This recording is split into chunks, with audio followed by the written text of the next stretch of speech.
मेरे भाई बहनों, आशा है कि आप सब ठीक होंगे और अपने आप को सुरक्षित रखिए और मास्क लगाइए और बाहर से आने के बाद अपने हाथ ज़रूर धोइए और जो सोशल डिस्टेंसिंग है उसको भी आप देखें कि आप ज़्यादा किसी के करीब ना आ सके, क्योंकि कोरोना बहुत ख़तरनाक है, आप अच्छी तरह से जानते हैं। हमें उससे सावधान रहना, परमेश्वर इसमें आपकी अगुवाई करे। खैर, आज मैं आपके सामने प्रश्न पूछना मांगता हूं। प्रश्न ये है, क्या कभी आपने खेल खेल में आंख बंद करके इधर उधर चलने की कोशिश किया? मेरे ख्याल में आपने ज़रूर किया होगा। यार, देखते हैं कि आंख बंद करके इधर उधर चलूं, ये चीज़ों को उठाऊं, बहुत मुश्किल होता है। हाँ, अगर आपको पता है कि चीज़ें कहाँ हैं तो शायद आप उसको उठा लें। मैं क्या करता हूँ, कभी कभी अपनी आंखों को बंद करके मेरी जो 2 उंगलियां हैं उन दोनों को एक दूसरे से टकराने की कोशिश करता हूँ। ज़्यादातर मैं फेल हो जाता हूँ। जी हाँ, क्यों? क्योंकि हम देख नहीं पाते। और आपने ज़रूर खेल खेल में ये सब चीज़ें किया होगा कि कितना हम आंख बंद करके चल सकते हैं। कुछ लोग ऐसे हैं जो दृष्टिहीन हैं, है ना, जिनके पास देखने की क्षमता नहीं है। कुछ शायद किसी एक्सीडेंट की वजह से हो जाते हैं और कुछ शायद किसी बीमारी से वो दृष्टिहीन हो जाते हैं और कुछ शायद जन्म से ही अंधे या दृष्टिहीन पैदा होते हैं। ये बहुत खतरनाक बात है जब हमारे सामने अंधेरा ही छाया रहता है और हम इधर उधर नहीं जा सकते। हमारे चर्च में, हमारी कलीसिया में एक भाई है जो दृष्टिहीन है, लेकिन मैं आपको ये बताऊं, वो प्रभु में इतना ज़बरदस्त प्रभु का सेवक है कि कभी कभी मुझे खुद शर्मिंदा होना पड़ता है कि वो मेरी आंखें होते हुए, मेरे सब कुछ होते हुए, मैं उतना नहीं कर पाता जितना कि मेरा प्यारा भाई करता है।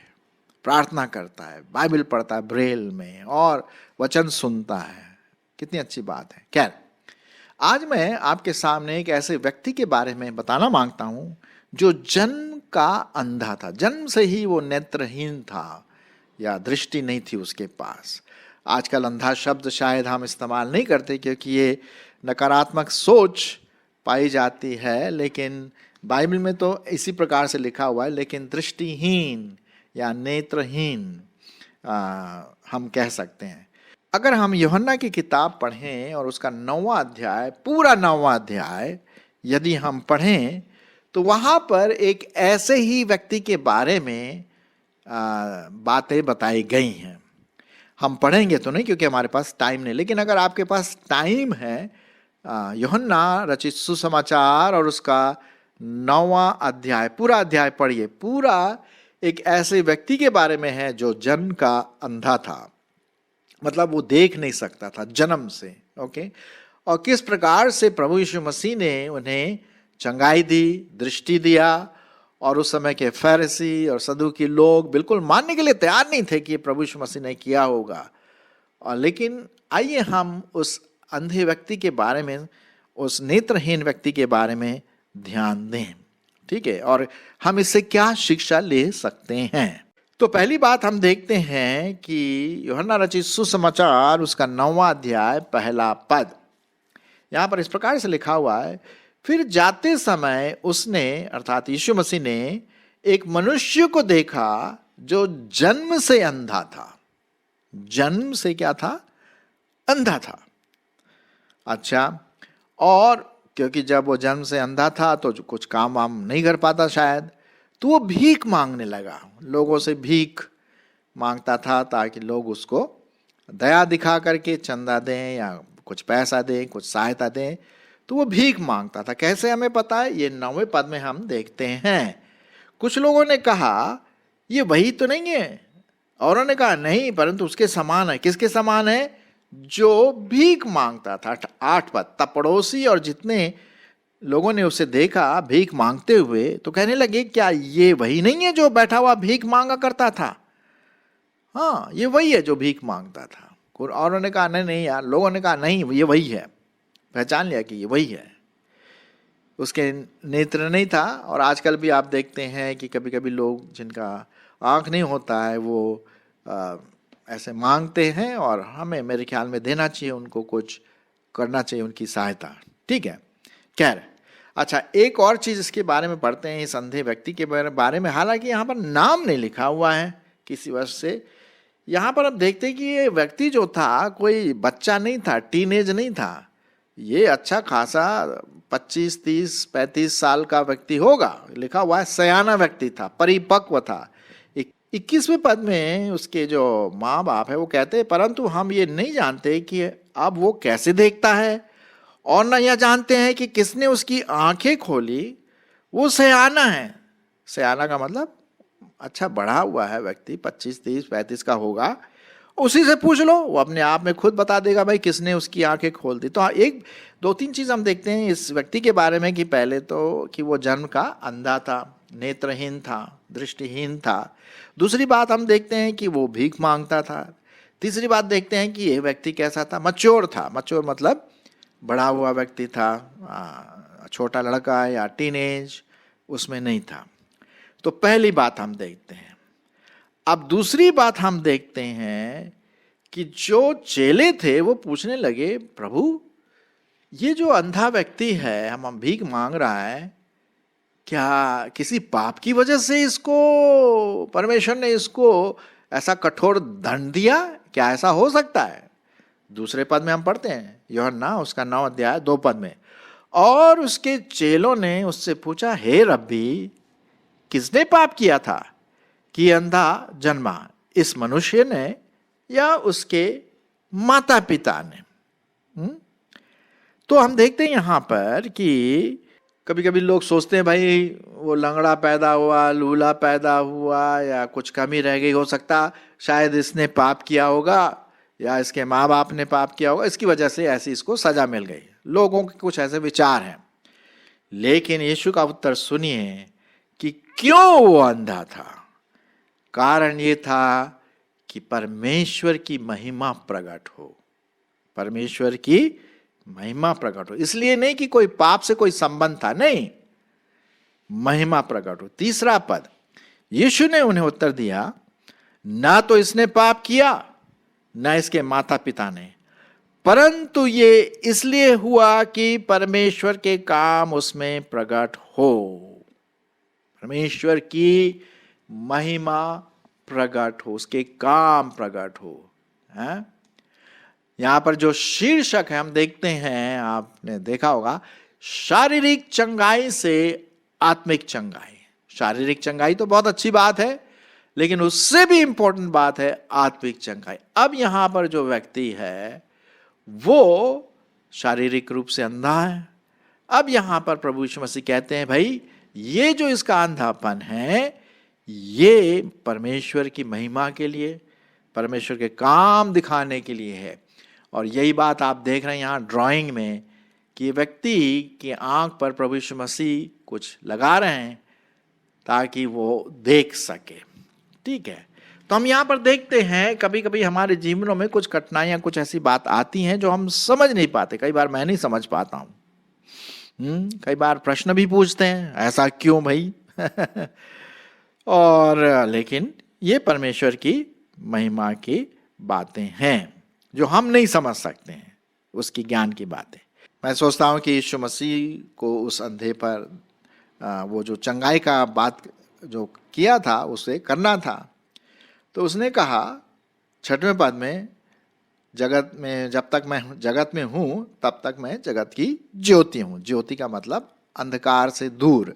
और ये मनुष्य कैसा था? अंधकार में था, क्योंकि उसके लिए ज्योति अंधकार के समान है। अंधा था ना, देख नहीं सकता था, तो उसके लिए सारा संसार ही अंधकार था। लेकिन अब प्रभु यीशु मसीह जो जगत की ज्योति है वो उसे ज्योति देते हैं।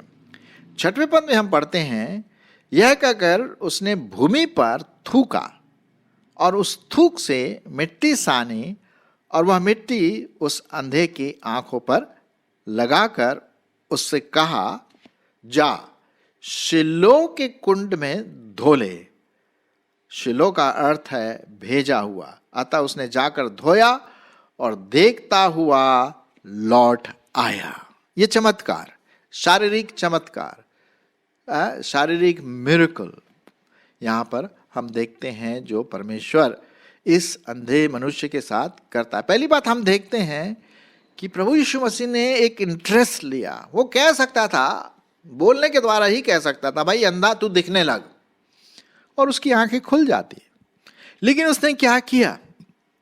उसने टाइम लिया, उसने चीज़ों को इस्तेमाल किया, उसने अपने थूक को इस्तेमाल किया। उसने थूका मिट्टी पर, मिट्टी को साना और उसका कीचड़ सा बना करके गीली मिट्टी को उसके आंखों में लगा दिया।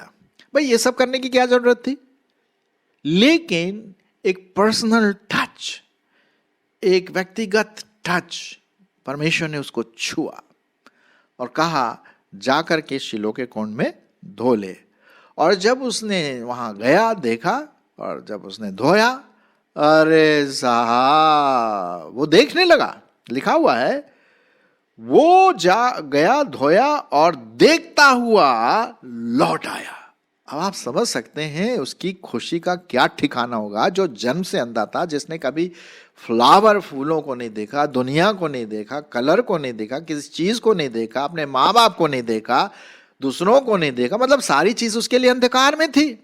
अब वो देख रहा, अरे बाप रे, ये तो बिल्कुल दूसरी दुनिया है। ये मैं अंधकार में था, अब क्या हूं? ज्योति में हूं। मैं समझता हूं कि बहुत खुश हुआ होगा, और हो सकता है उसने आकर के स्तुति भी किया होगा, धन्य है, कौन है। हालांकि उसे नहीं पता अभी तक कि किसने उसको छुआ, क्योंकि वो अंधा था जब प्रभु यीशु मसीह ने उसकी आंख में लेप लगाया। तो हम देखते हैं कि अब जो पड़ोसी थे भैया और जितने लोग थे, उन्होंने देखा, अरे भैया ये वही है ना, हाँ हाँ ये वही है भाई, ये वही है जो भीख मांगा करता था। हाँ वो तो चल रहा फिर रहा, बड़ा खुश हो रहा भैया। और दूसरे और भी लोग आए, हम मेरे पास अभी समय नहीं है, और भी जो रिलीजियस लीडर्स थे, धार्मिक अगुवे, वो आकर के भाई मानने के लिए तैयार ही नहीं। ये कैसे हो सकता? हो ही नहीं सकता जी, और आज तो शब्द का दिन है, शब्द के दिन तो कुछ काम नहीं हो सकता। लेकिन प्रभु यीशु मसीह शब्द का भी प्रभु है। जी हाँ, वो जो काम उसको करने थे दिन दिन में करना था, क्योंकि वो जगत की ज्योति है। अब क्या हुआ? 11वें पद में लोग उससे आकर के पूछने लगे, भाई तेरी आंखें कैसी खोली, किसने खोली? ये तो बड़ा भारी चमत्कार हो गया। कुछ लोग तो नुक्स ढूंढने लगे कि ये जरूर कुछ ना कुछ गड़बड़ है। उसने उत्तर दिया, यीशु नामक एक व्यक्ति ने मिट्टी सानी और मेरी आंखों पर लगाकर मुझसे कहा, शिलोह में जाकर धो ले। तो मैं गया और धोकर देखने लगा। अब उसे यह भी नहीं पता कहाँ है। उसने कहा मैं नहीं जानता कहाँ है। अब देखिए उसने गवाही दी। किस बात की गवाही दी? कि भाई वो शारीरिक रूप से चंगाई प्राप्त किया। तो यहां पर हम देखते हैं मेरे प्रियो कि हमें गवाही देना है परमेश्वर की, कि उसने क्या बड़े अजीब अजीब काम, आश्चर्यजनक काम आपके जीवन में, मेरे जीवन में। कभी वो चंगाई दिया, तो कभी उसने आपको आपकी जो ज़रूरतें हैं पैसों की, काम की, वो उसने आपको दिया, आपको आशीष दी। क्या हम दूसरों को गवाही देते हैं इसके बारे में? आपको सांस देता है वो, हम ऑक्सीजन सब जगह ले सकते हैं, कोई पैसा वैसा की चक्कर नहीं, आराम से कपड़े देता है, खाना देता है। क्या हम ये गवाही देते हैं? इस प्रकार से शारीरिक रूप से इस व्यक्ति ने वही किया। अच्छा, 25वें पद में बहुत इंटरेस्टिंग चीज लिखा हुआ है, मैं आपके लिए पढ़ना मांगता हूं कि भाई लोग उसके पीछे पड़ गए, पीछे पड़ गए। तो फाइनली 25वें पद में उसने उत्तर दिया, मैं नहीं जानता कि वो पापी है या नहीं, मैं सिर्फ एक बात जानता हूं कि मैं अंधा था और अब देखता हूं। लो साहब, मैं अंधा था, अब मैं देखता हूं। पहले मैं पापी था, अब मेरा उद्धार हो गया। एक तरह से आत्मिक रीति से हम आगे देखते हैं कि इसने वही किया, प्रभु पर विश्वास किया। तो शारीरिक चंगाई से अब ये व्यक्ति कहां पर आगे बढ़ता है? आत्मिक चंगाई, उद्धार, उद्धार वाली बात यहां पर हम देखते। कभी कभी क्या होता है, लोग शारीरिक चंगाई तो प्राप्त कर लेते हैं, कई लोग जाते हैं पास्टर साहब हमारे लिए प्रार्थना करिए, मेरा बेटा, मेरी मम्मी, मेरे अंकल, मेरा दोस्त बीमार है, अस्पताल में है, अरे उसका डॉक्टरों ने जवाब दे दिया, ये वो। और जब प्रार्थना होती है और चंगाई भी मिल जाती है, प्रार्थना का उत्तर भी आ जाता, फिर लोग भूल जाते हैं। मैंने ऐसे कई लोगों को मिला जो किसी चंगाई वाले सभा में गए होंगे और शायद वो उनके गवाही के अनुसार उन्हें चंगाई मिली, आज पता नहीं कहाँ है वो, कोई चर्च में आना माना नहीं, कोई संगति नहीं है, कुछ पता नहीं है, फिर अपने पुराने ढर्रों में चले जाते हैं वापस। चंगाई चाहिए। अरे साहब, अगर मैं लंगड़ा हूँ और परमेश्वर अगर मुझे चंगाई देता है तो मैं नरक की ओर अब दौड़ता हुआ निकलूंगा, जब तक कि आत्मिक चंगाई अर्थात उद्धार ना हो। यह सबसे ज्यादा इंपॉर्टेंट बात है, यह सबसे ज्यादा है। जी हाँ, हम चाहे शारीरिक रूप से चंगाई पाए या ना पाए, वो इतना इंपॉर्टेंट नहीं है, लेकिन क्या इंपॉर्टेंट है, क्या महत्वपूर्ण है कि हम आत्मिक रीति से चंगाई पाए, अनंत जीवन के हम क्या हो, भागी हो। और यही इस अंधे व्यक्ति के द्वारा जो अब देखता है उसके साथ यहां पर होता है। अब जब वो प्रभु यीशु मसीह फिर उससे मिलते हैं तो वो एक कुछ बात यहां पर होती है जो मैं आपके सामने पढ़ना मांगता हूं। 35 पद सुनिए, 35 पद में क्या लिखा हुआ कि यीशु ने सुना कि उन्होंने उसे बाहर निकाल दिया है। मतलब ये जो इतने फरीसी, सदुकी और जो लोग बिल्कुल अविश्वासी जैसे टाइप थे, उन्होंने भैया निकल जा यहां से, हमारे समाज से निकल जा। तो जब यीशु उससे मिला, उससे भेंट हुई तो कहा, क्या तू परमेश्वर के पुत्र पर विश्वास करता है? ये प्रश्न है, क्या तू परमेश्वर के पुत्र पर विश्वास करता है? उसने उत्तर दिया, हे प्रभु, वो कौन है कि मैं उस पर विश्वास करूं? 37 पद, यीशु ने उससे कहा, तूने उसे देखा भी है और जो तेरे साथ बात कर रहा है वही है। मतलब यीशु मसीह ने अपने आप को बता दिया कि मैं कौन हूं। मैंने तुझे चंगाई दी, लेकिन इससे भी बड़ी चंगाई, तेरे दिल परिवर्तन बहुत जरूरी है, विश्वास के द्वारा। 38 पद में हम पढ़ते हैं, उसने कहा, हे प्रभु, मैं विश्वास करता हूं, और उसे दंडवत किया। तब यीशु ने कहा, मैं इस जगत में न्याय के लिए आया हूं, ताकि जो नहीं देखते वे देखें और जो देखते हैं वे अंधे हो जाए। कई लोग देखते हुए भी अंधे हैं। ये फरीसी और सदुकी लोग तो वैसे ही थे, देखते हुए भी अंधे हो गए। लेकिन यह व्यक्ति जो अंधा था, दृष्टिहीन था शारीरिक रूप से, वो देखने लगा। न सिर्फ शारीरिक रूप से देखने लगा, उसकी आत्मिक आंखें भी खुल गई, और एक तरह से हम कह सकते हैं उसका नया जन्म है, उसका उद्धार उसको मिल गया। तो वो शारीरिक रूप से चंगाई हो करके आत्मिक चंगाई भी प्राप्त कर लिया। प्रश्न मैं आपके सामने रखता हूं, क्या आपने इस आत्मिक चंगाई को पाया है?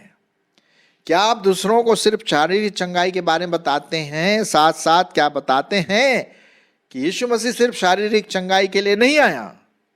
वो तो ब्लेसिंग है, लेकिन सबसे इंपॉर्टेंट बात इसलिए आया कि वो हमारे पापों को अपने ऊपर ले ले, बलिदान के रूप में वो हमारे लिए बलिदान हो जाए और वो हमारे पापों को क्षमा करे। आत्मिक चंगाई, आत्मिक नयापन, आत्मिक आंखें खोलना, आत्मिक अंधकार को, आत्मिक अंधेपन को दूर करना, ये बहुत इंपॉर्टेंट है। चाहे हम शारीरिक चंगाई पाए या ना पाए, लेकिन आत्मिक चंगाई, आत्मिक आंखें हमारे जीवन में खुल जाएं। और यही बात प्रभु यीशु मसीह कहते हैं कि जो अंधे हैं वो देखने लगे।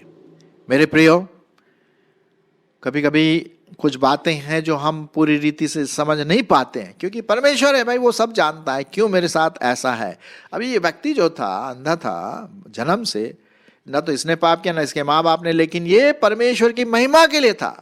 और प्रभु यीशु मसीह वहीं से गुजर रहे थे और उसने देखा कि इसे चंगा करना है, क्योंकि इसीलिए ये अंधा यहाँ बैठा है, और उसकी शारीरिक आंखें खोली, लेकिन उससे भी ज्यादा आत्मिक आंखें खोल करके वो व्यक्ति हर प्रकार से चंगाई प्राप्त किया। जब भी हम दूसरों को वचन सुनाएं तो अधूरा गॉस्पल न सुनाएं, पूर्ण गॉस्पल, पूर्ण सुसमाचार कि यीशु मसीह का बलिदान हमारे लिए है और उसका पुनरुत्थान हमारे नए जीवन के लिए है, परमेश्वर की महिमा के लिए। सो मेरे प्रियो, आइए हम इस अंधे व्यक्ति से, इस दृष्टिहीन व्यक्ति से ये लेसन सीख सकें कि कुछ चीजें हैं जो परमेश्वर की महिमा के लिए, जिसको हम पूरी रीति से नहीं समझ पाते, हम उसको परमेश्वर के हाथ में डाल दें। परमेश्वर उसे अपनी महिमा के लिए इस्तेमाल करेगा। और इस व्यक्ति ने बहुत लोगों को गवाही दिया होगा, पहले मैं अंधा था अब देखता हूं।